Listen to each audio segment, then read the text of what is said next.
গাজায় যুদ্ধবিরতি চুক্তির পরবর্তী ধাপ শুরুর বিষয়ে আলোচনা চলছে আন্তর্জাতিক অঙ্গনে। এর মধ্যেও থেমেনি দখলদার বাহিনীর আগ্রাসন। ইসরায়েলি প্রতিরক্ষা বিভাগের দাবি, বুধবার ইয়েলো লাইন অতিক্রম করে সেনাদের কাছে চলে আসায় হামাস সন্দেহে কয়েকজন ফিলিস্তিনিকে লক্ষ্য করে গুলি চালানো হয়। এ সময় কয়েকজন হতাহত হয়েছেন।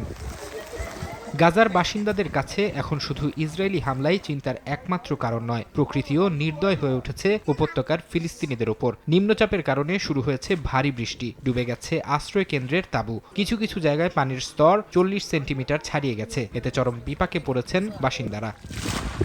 আবহাওয়া পূর্বাভাসেও নেই স্বস্তি। ভারী বৃষ্টির মধ্যেই মরার উপর খাড়ার ঘা হয়ে আসতে যাচ্ছে শক্তিশালী ঝড়। এরই মধ্যে উপত্যকা জুড়ে সতর্কতা জারি করা হয়েছে। উপত্যকার বিভিন্ন এলাকায় প্রায় 3 লাখ ফিলিস্তিনি পরিবার আশ্রয়হীন অবস্থায় রয়েছে, যাদের জন্য আসন্ন ঝড়, তীব্র বন্যা এবং ধ্বংসযজ্ঞ বয়ে আনতে পারে বলে সতর্ক করেছে বিভিন্ন ত্রাণ সরবরাহকারী সংস্থা।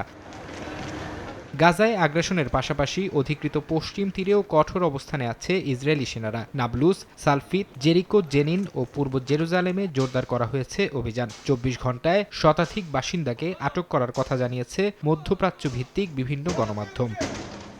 ফারহাদ চৌধুরী, সময় সংবাদ।